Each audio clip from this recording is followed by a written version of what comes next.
Povo do Agro, estamos aqui, esse é o podcast Copama, o Povo do Agro, mais um episódio. Hoje nós vamos trazer muitas informações, principalmente para o produtor rural, nas questões jurídicas. Sabe quem está comigo aqui? Ela que representa a assessoria jurídica aqui da Copama. Seja bem-vinda a nossa Bianca Bornelli Granato. Muito Bianca, obrigada. seja bem-vinda, viu? Muito obrigada, é um prazer. Que bom. Bianca, vamos lá. Vou direto ao assunto, já que eu fiz a chamada, né? Criando essa expectativa para o produtor rural, para o cooperado Copama. Fala para nós, né? Por que é importante o produtor rural ficar atento a essas questões jurídicas, principalmente na contratação da mão de obra temporária? A gente sabe que esse é um grande desafio, né, para os nossos cooperados.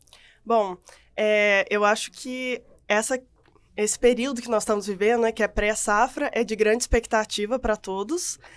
E por que é principalmente importante observar a legislação trabalhista agora, nessa fase das contratações? Nós estamos falando de um grande giro de dinheiro, né? Patrimônio alto, tanto da colheita quanto das contratações. Ainda mais com o café nesse preço, né, é. estratosférico, né? Então, ninguém gostaria de ferir o seu patrimônio, Claro, né? De estar sujeito a multas trabalhistas, de receber esse prejuízo de encargos trabalhistas acumulados e mais multa depois de processos judiciais. Mas eu gostaria de destacar também que nós estamos tratando, além de questões patrimoniais, de vida, de cuidado, de segurança do trabalho, que isso vai além da esfera apenas de dinheiro, né, patrimonial. Então, o produtor ele está lidando com safristas, pessoas que vão trabalhar, que precisam de condições legais para o trabalho e que também não podem ter a sua integridade física ali abalada, né? Então, existem essas duas esferas. Tá. Ô, Bianca, tem um ponto, um aspecto que eu quero chamar a atenção aqui. Primeiro assim, ó, quais seriam os erros mais comuns, né, que os produtores cometem, mas também eu queria que você complementasse. A legislação está mais rigorosa? A fiscalização está mais rigorosa ou não? Acredito que o erro mais comum seja o de confiar na informalidade. Ah, vai dar certo assim mesmo, o jeitinho brasileiro vai dar certo, a gente vai fazer assim mesmo, não precisa ser legalmente correto, porque é daí que vem o problema, né? Então, acredito que esse seja o erro mais comum. Querer evitar a burocracia dos trâmites corretos judiciais. Achar que vai encurtar o caminho, que vai deixar a questão menos burocrática, mas depois a conta vem. Né? A conta vem, e a conta vem alta.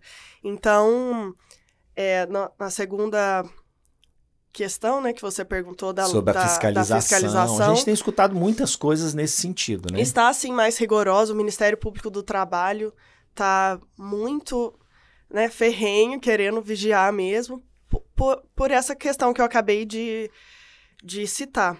Não se trata apenas do dinheiro, de saber se o trabalhador está recebendo o salário necessário. Sim. Mas a fiscalização vem alta por causa dos direitos humanos, das condições de trabalho, da insalubridade, dos problemas. Tá, então vamos lá. Eu vou entrar agora numa seara bem, né, que eu acho que é importante, que inclusive o produtor falou assim, poxa, foi exagerado. Olha, recentemente eu tive conversando com os 3 produtores e os 3 se queixaram de um exagero nessa fiscalização. Exemplo, pedindo uma estrutura dentro de um campo lá, onde que é a lavoura. Isso vem acontecendo? É um exagero? Você tem algum caso que você possa relatar, que você conheça? Sim. Muitas vezes a fazenda ali, a roça, aquele local do trabalho, não está adaptado, não tem um alojamento perfeito, né? Um restaurante, um local de lazer. Mas aí também quer pedir com ar-condicionado, com toda estrutura, quer dizer, quer pedir um salão de festas ali, né? Com certeza.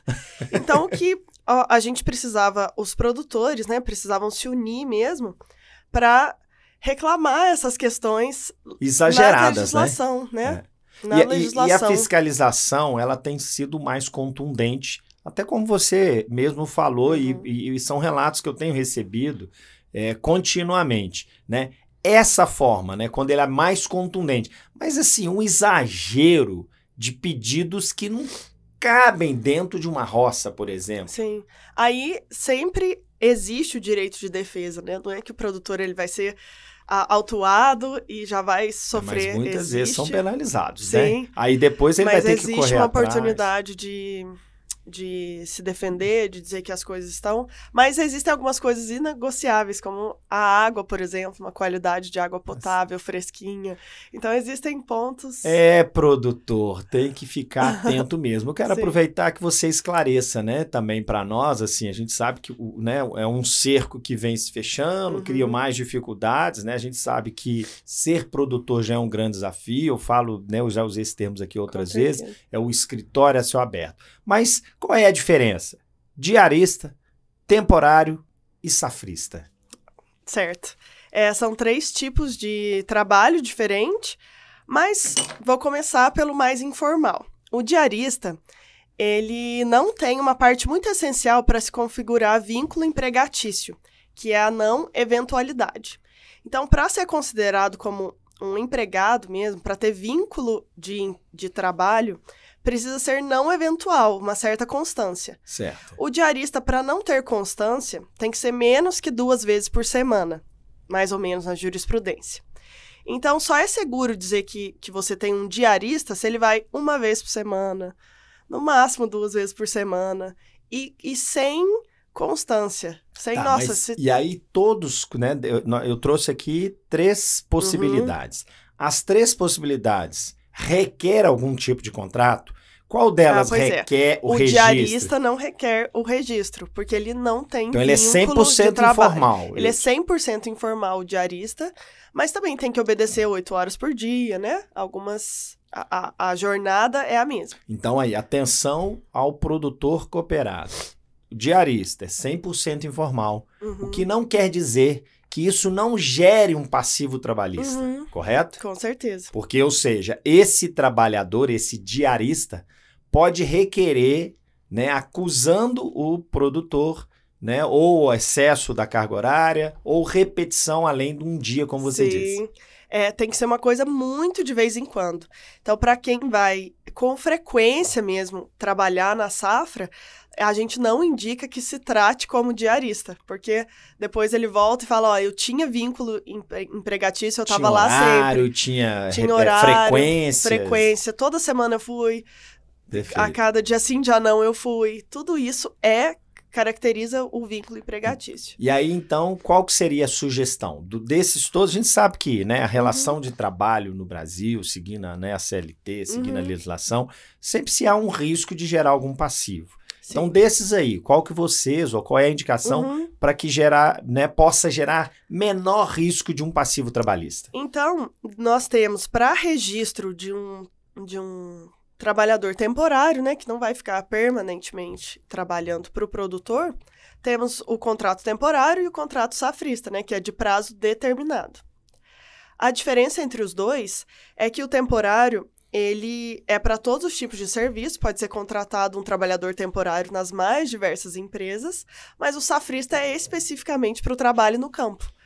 Então, ele é mais recomendado porque é o trabalho temporário que a legislação criou para essa atividade específica. Para essa atividade agrícola. Tá, e aí essa atividade agrícola, o safrista, ele vai ter um contrato e esse possivelmente é o que gera menor risco, seria isso? Sim. Você contratar um safrista com carteira assinada, tudo direitinho, vai ter que arcar com o salário, né? Hoje, no site do Salário Brasil, você conhece? Conheço. Com a média dos salários. A média de um safrista... Já tem uma boa referência lá. A média de um trabalhador safrista agora, em abril de 2025, é de R$ 1.800. Tá. Então, esse seria um salário Quer dizer, ainda mensal. tem uma referência que dá um balizamento muito bom para o produtor, para o cooperado nosso aqui. E mais ou menos 30% a mais de encargos, que é INSS, FGTS, as outras coisinhas. Então, o produtor pode fazer essa conta. R$540 aí, na ponta da língua. Aqui. Sim. Tá. Agora, uma coisa, eu gosto de registrar sempre, né, aproximadamente. Aí, Bianca, é muito bom registrar, porque sempre quando a gente, né, faz uma entrevista, a gente traz essas informações, eu fiz e deu algum problema. o que nós estamos dizendo é redução de riscos, né? Ou seja, ele passa a ter uma maior segurança. Isso não há garantia nenhuma, né, de que ele não possa amanhã gerar isso um passivo ou sofrer algum processo por qualquer que seja a causa, né, dentro da relação. Com certeza. O safrista, ele tem um benefício final, que é uma indenização por tempo de serviço no final do contrato. Então, tem ainda um residual lá. Um residual. Tá. Então, tem que ficar atento a todos os detalhes. E uma recomendação muito bacana que eu posso fazer é para o produtor ter um bom contador. Geralmente, esses profissionais têm muita experiência com isso, sabem certinho seguir a legislação para registro, para pagamento de todas as taxas e encargos necessários. Uma coisa, se me permite, assim, eu falo até como empresário também, dizendo o seguinte, olha, trabalhe correto. Né? Esse encurtar, como você disse, olha, eu vou simplificar o processo aqui, sempre a conta sai mais cara. Não é isso? Agora, eu queria, mudando aqui, complementando, Bianca, EPIs. EPIs, né? Que são os equipamentos de proteção individual. Como que a legislação está tratando isso, né? Você falou aí no caso do safrista, né? No caso aí desses profissionais que vão atuar aí nas propriedades rurais, neste período, né, de safra, né, da colheita, enfim. EPI, explica para nós. Os EPIs são equipamentos de proteção individual e eles são utilizados em indústria, né, nas mais diversas empresas e também na safra, né, tanto do café quanto do milho, da soja, existem equipamentos, óculos, né, e eles são obrigatoriamente cedidos, né, pelo contratante, para quem está contratando aqueles trabalhadores, e obrigatoriamente gratuitos para o trabalhador. Então, uma observação muito importante é que não pode ter nenhum custo para o trabalhador, esse tipo de equipamento de proteção individual. Tá. Produtor rural, cooperado, Copama. Olha, vou fazer uma pergunta aqui agora para a assessoria jurídica da Copama, a Bianca, falando sobre o transporte. O que a gente percebeu ao longo dos anos é que toda aquela simplificação, né, a legislação exige hoje um conjunto de obrigações que você, produtor, precisa cumprir. E aí eu quero direcionar.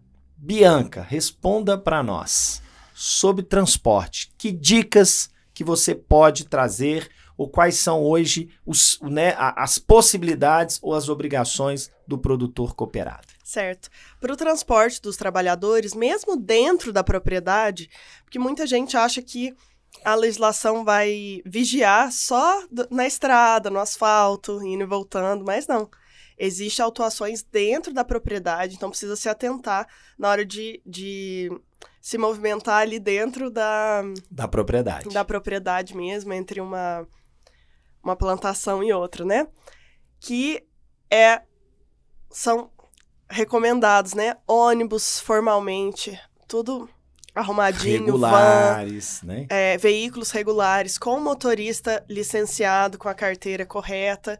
E um detalhe muito importante para o transporte é um local em que os equipamentos fiquem separados dos trabalhadores, para maior segurança. Olha só. Você não pode, por exemplo, ter um trabalhador segurando uma colheitadeira no colo. Perfeito. Isso entendi. É muito interessante, porque no caso de um acidente, algum problema, isso geraria risco, né, à integridade física dele.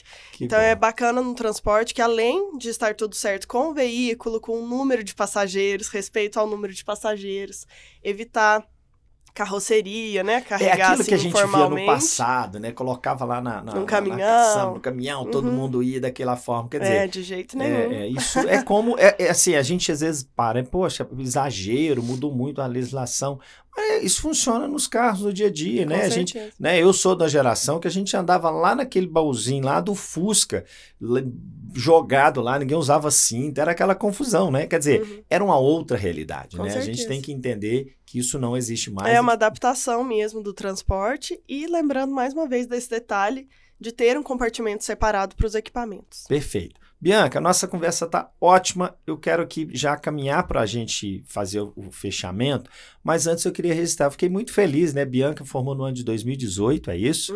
E tivemos a oportunidade, né? Eu ainda estava diretor na faculdade, né? E você, né, foi uma aluna, uma ótima aluna, né? E está aqui um prazer, né, a gente poder se encontrar aqui hoje, anos depois, no podcast, falando sobre a área que você se preparou, que você se formou e que você vem atuando. Estou muito feliz. Sim, muito obrigada. Eu também fico muito feliz de uma relação agora profissional. Que legal, muito bom. Para a gente encerrar, quais são as dicas ou como que a Copama hoje oferece, né? Qual o tipo de orientação que o cooperado Copama pode usar e pode recorrer dentro da cooperativa?